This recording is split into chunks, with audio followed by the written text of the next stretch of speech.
This is big breaking news. An outbreak has been declared that is now affecting our food supply and our cattle industry. And the USDA secretary has come out and said that they are going to suspend imports of cattle and beef from South America and Mexico. This is due to the outbreak that's spreading. It's affecting animals right now, and it can even potentially affect humans as well. This is a flesh eating outbreak that is spreading rapidly. So let's get into all the details here really quick, guys. Please just hit that like and hit that subscribe. I'm posting every day, keeping you guys updated on this big news, and it just helps to get these alerts out. I appreciate that.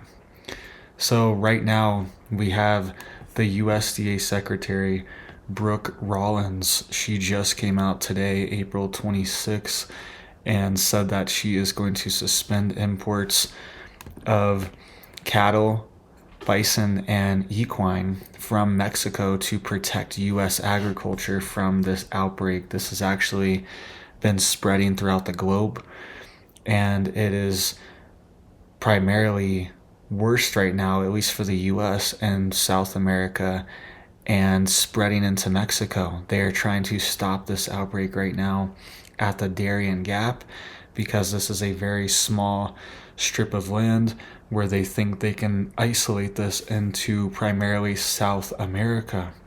But it has been spreading and it's getting to the US. So look at here. You can see here, this is what USDA Secretary said earlier today, April 26th. She said, as the new World Screwworm outbreak is escalating, Mexico must eliminate restrictions on USDA aircraft and waive customs duties on eradication equipment. These barriers critically impair our joint response. Without resolution by April 30th, USDA will close American ports of entry to cattle, bison, and equine from Mexico to protect U.S. agriculture. All right. So that's what she is warning of. She is saying they're going to shut down imports because of this outbreak. And they are heavily spraying right now in South America. Even the USDA is, they have their planes right down there in the Darien Gap. And that's a whole nother issue, right? They're heavily spraying from aircraft right now these pesticides to kill off all the screwworms. That's a issue for the people living there. But you have to think of it this way. The Darien Gap's a very small stretch of land, and it's not that populated. But if this spreads into the US and infects our cattle herds here, that's going to give them the green light to be spraying this stuff all over the US and all over cattle fields, right? Because normally only crop fields are sprayed primarily. Sometimes hay fields are sprayed, like alfalfa, things like that. Certain crops are. But primarily these open ranges and grasslands where cattle are grazing, especially out west, they are going to start spraying them. They're going to start spraying the cattle from the plains, and we don't want that here. So hopefully they can stop this in its tracks before it gets here. But this is a flesh-eating larva maggot, right? I don't know how else to describe this, but it's a fly that in its larva stage, when it's a maggot, it burrows itself very deep into the skin of animals and even humans. This affects large animals, horses, even pets. It affects dogs, cats. Any red-blooded mammal is actually at risk from this. And it's not super high risk for humans because we have hands, we have fingers, we can stop this from getting worse. But animals especially are highly subjected to this because they cannot get these larvae out of their skin, and it's painful. It digs into their flesh and it eats it away and uses it as food to become a fly, right? And then it just spreads even more. So this is a very weird and strange disease, the screwworm. this strange outbreak. It's not really a disease, but this is a strange outbreak, and it's kind of popping up out of nowhere. Right, this was not really a thing just a few years ago, at least in this part of the world, in South America and in Mexico, and now it's a big issue, and they're estimating that it's killing off certain herds, cattle herds that it infects. It's killing off around 25%, maybe 30%, 35% of the herd is dying off when the entire herd is infected with this, right? So pretty high mortality rate for these cattle, and the treatment is expensive, right? And it's time consuming and it's tedious, especially when you have hundreds of head of cattle or thousands of head of cattle. It becomes very expensive and very time consuming as well too to treat all of these animals, right? And it's affecting pigs, it's affecting horses, bison, right? Some people even reporting pigs. It's infecting them, right? Any red-blooded mammal can be infected with this screwworm. So it's going to raise beef prices, right? We import a lot of our beef from South America and Mexico, and Brazil is actually one of the largest beef producers in the world and beef exporters in the world. And they are being affected by this right now too, heavily by the screwworm in Brazil, and that is going to affect imports into the United States. So look for beef prices to maybe be a little bit more expensive, and if this does spread into the US, then beef prices are going to be a lot more expensive due to all the management that it's going to entail.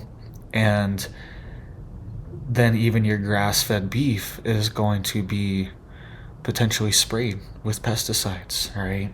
And things like feedlots is where it spreads quickest as well too, because the animals are so densely packed together, and these flies and these screwworms kind of blend in with the other flies a little bit too, right? So it's hard to tell when you even have them at first until you start seeing symptoms. And it's very painful for the animals, right? They stop eating, they become very lethargic, they get very tired, and they kind of just give up because they're kind of being sucked dry from these larvae, from these maggots. I don't want to be gross here, but that's what's happening. And it's eating their flesh, and then they get bacterial wounds in the open wounds that are being eaten out by the maggots, and it's not pretty, right? It's nasty, and it's painful for the animals, and it can even affect humans as well too. It's not as devastating because you can't stop it, but something to be aware of, right? Be checking your animals potentially too. If you live in, places like Texas or very southern parts of the US, it's only spread to southern Mexico right now. That's what they're reporting, but it's not far off, right? It's only a few hours away from the southern border, reported cases of the screwworm. So it's already getting up there, and they're trying to put a lock on it at the Darien Gap.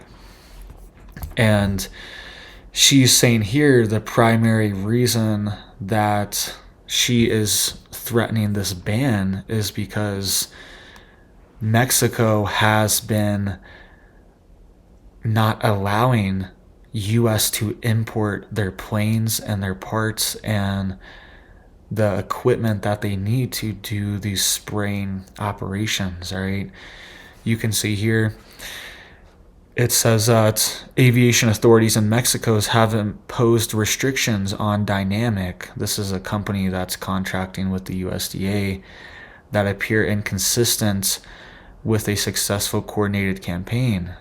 As an initial matter, they have limited Dynamic to flying under a temporary 60-day permit, which does not give the necessary assurance that our current activities can be sustained. In addition, they have limited Dynamic to flying only 6 days per week, where a successful operation requires consistent flights 7 days per week, including direct flight permissions pilot credentialing, facility access, and full control over the logistical and technical operations, right? So they're saying that the Mexico government has been stifling their operations to try to stop this thing before it gets here.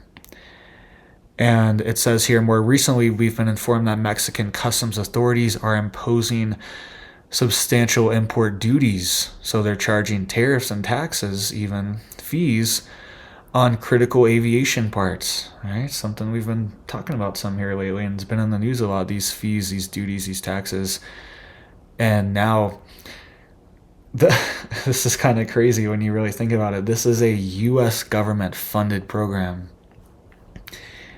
We're importing our resources, our planes, all of our stuff into Mexico to help. We're paying for all this to stop this outbreak that's in southern Mexico right now and in South America. And we're paying for it. And then they're charging duties and fees and restricting access to imports of critical aviation parts. So it's kind of crazy. Like, we're helping them too, all right? We're paying for all this. We're footing the bill to stop this, and then they're saying, hey, you need to pay a little bit more. All right, it's kind of crazy. Dispersal equipment was affected as well too, and sterile fly shipments. It says this is despite the fact that all the materials and operations are being funded entirely by the U.S. government to support our shared goal of stopping the northward spread of the New World Screwworm and pushing the pest back towards the biological barrier at the Darien Gap. We do not understand how our official efforts to stop a common pest can be subject to such burdensome custom duties. And it says here, these delays and costs not only disrupt operations, but risk delaying aircraft deployment at the precise moment when rapid action is needed most. So she's saying she's making a list of demands. She wants to be able to get these things in here and have full clearance to enter the country and to also do these operations, because they've only given them a 60-day permit as well too to even do this. And it says the situation requires immediate attention and decisive coordination at the highest levels of your government. I must inform you that if these issues are not resolved by Wednesday, April 30th, USA will restrict the importation of animal commodities, which consist of live cattle, bison, and equine horses originating from or transiting Mexico, to protect the interests of the agricultural industry in the United States. So they're saying that any beef or meat animal products coming directly from Mexico or even transiting through Mexico are going to be restricted. So even if it's coming from Brazil, it's coming from Argentina or like somewhere else in South America, and it travels through Mexico, which most of it does, then that will be restricted as well too. So that's going to make all these other countries put pressure on Mexico to say, hey, we don't want this. We don't want our beef restricted. So you need to fix this issue, right? And where do these things just like come from? These random outbreaks and pest outbreaks and things like that. It's kind of crazy how we just have this. There's also this other, it's like there's this blue cattle tick. All right, that's in South America right now and has been working its way up into the US. And it's these massive ticks that get on cattle. There's just a ton of them, and they'll just suck them dry, kill them, and give them diseases and things like that too. And I think it's called like an Asian blue tick or something like that. But the slang term or the everyday term is like a blue cattle tick. And these have been showing up in the US too past few years. They were previously only in Asia, all right? That's why they're called an Asian cattle tick. But they're kind of bluish color, like blue-gray, so they're called a blue cattle tick. But these things were not here, right, a decade ago, not even in South America. Now they're all over the place. They're devastating cattle industry in Brazil, just like the screwworm is. And why is this happening? All right, where are these random insects and outbreaks, viruses, diseases, illnesses, where are they just coming from? They just pop up and then affect our entire food supply. That's what they tell us, at least. And then look at in the US, they've been saying, hey, this bird thing has been going on, right? Where we have to slaughter 100 million chickens. They've thankfully have been scaling back that policy and have been looking into alternatives like things like herd immunity, things like that, where you just allow the chickens that survive to survive, and then now they're most likely immune to this bird stuff, right?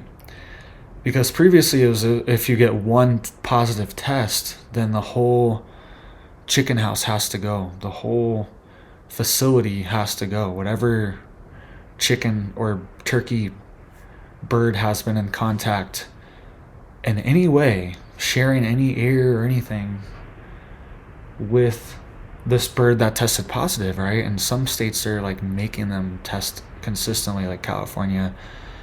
They're making them test dairy and test the birds, the chickens, every few weeks or every month now. They declared a emergency for it just a few months ago to require farms to do this.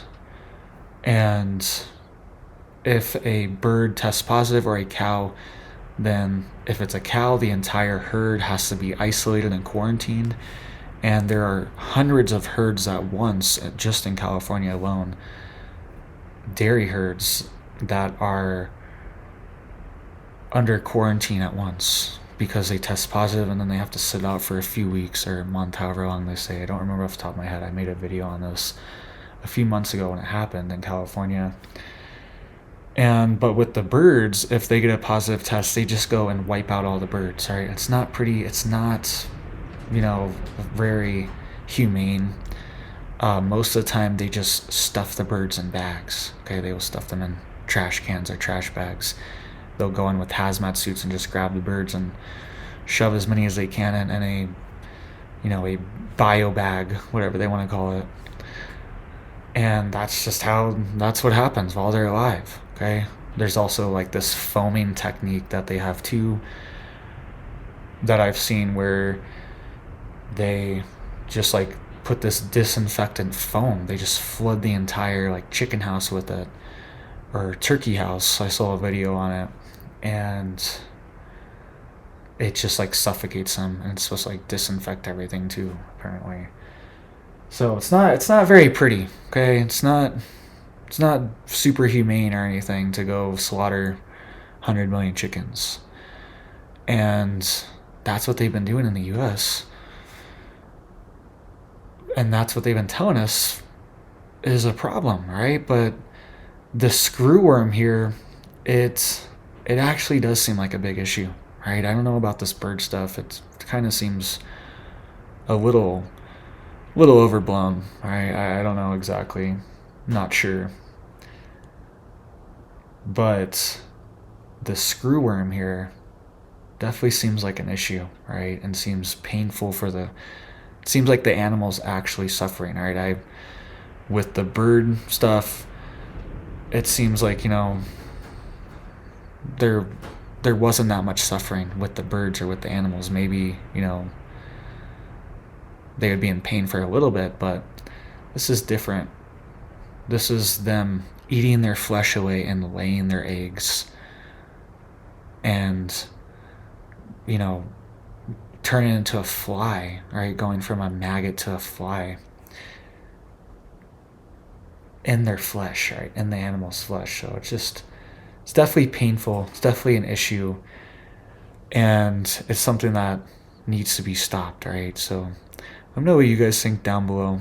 Please hit it up for me down there. It helps to get these alerts out just so people know what's going on. And this is something I definitely don't want them just spraying stuff from planes to stop this fly, all right? But, the stage is being set that if this doesn't change, then that could be what happens next. All right, so hopefully that doesn't happen. Hopefully they can figure out a solution to this problem here. All right, maybe they need to like be on some type of anti-parasital, something like that, to stop the maggots from wanting to eat their flesh. I don't know exactly. I'm not a doctor. I'm not a vet. But be on the lookout for beef prices and meat prices to go up, right? So thank you guys. Hope you guys are staying safe, staying prepared. And this is just another reason too to support local beef farmers and ranchers, right? Because their herd could get hit next, right? Or the main herd for, your local grocery store could get hit. And then your local rancher, he's okay. You can still get beef from him, right? They might shut down imports from Mexico. There might be shortages at your local store.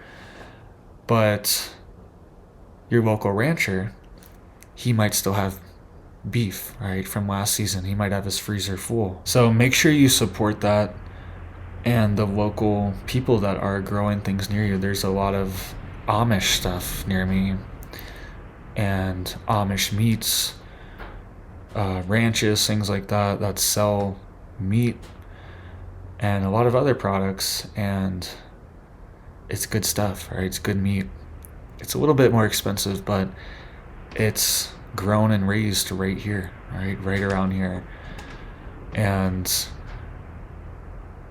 that's a food source that you want to support. You don't want these people to get priced out and bought out, and then they have to sell their ranch and give up because they're being undercut by importers, right, from some other country that's able to produce it cheaper and then ship it here to the US. You want to keep these people in business, right? You don't want to, because then we have situations like this where what happens if all the beef was imported and then it's all dealing with this problem here? Then we'd be in huge trouble, right? Then we'd have no beef and prices would skyrocket.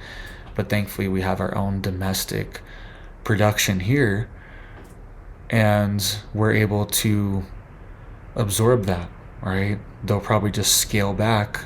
A lot of the beef producers here that export beef, they'll probably sell more stuff locally because there's going to be more demand, since a lot of the cattle farms and ranches are having die-off and having lower production due to the screwworm, all right? So there's less imports coming into the US, and that could drive up prices a little, but then domestic producers are able to fill that gap and able to sell more domestically and locally, right? It might cost a little bit more, but it's fresher beef, and you're supporting local businesses here, all right? Local ranches that you want their food, you need their food, right? Same thing with farmers markets, things like that. And just try to grow something, right? Make it this year. Try to grow something, grow some plants, grow some chickens, get some eggs. Just do something. Start small, grow some microgreens. Okay, whatever it is, just try to pop some seeds and grow some stuff in the dirt and see if you can do it. All right, just have these skills under your belt in case any thing like this happens. This could happen with other products as well too, where we could see shortages, we could see outbreaks, we could see issues, we could see recalls, right? So, and the only real way, and I support, organic, I support regular farming too, right? I understand people have to make a living and we got to produce a lot of food to feed a lot of people, but if you want to be the healthiest, I support organic, things like that, so you don't have pesticides on it. But even that, at the end of the day, there's been scams, there's been problems, there's been people that lie on things like that, right? There was one of the biggest, quote, organic corn producers in the US a few years ago got caught committing fraud for years, and he was like 25% of the organic corn market in the US, this farm, and they got caught. It wasn't organic at all. It wasn't organic corn. Nothing was organic about it. It was GMO sprayed with glyphosate, all right? So there's lots of scams with that too. You just don't even really know. You don't know how clean it is, how safe it is. And the best way is just to grow your own food, right? That way you know exactly what went into it, what was sprayed on it, and everything. All right, that's the best way. Second best way is to support a local farm that you know they're trying to do good. They're good people and they want to grow good, clean food for you. All right, so thank you guys. I know I'm ranting here at the end. I appreciate you guys still listening and watching. I hope you guys are staying safe, staying prepared out there. I hope you have big blessings for your life, your family, and I hope you have a big old blessed day.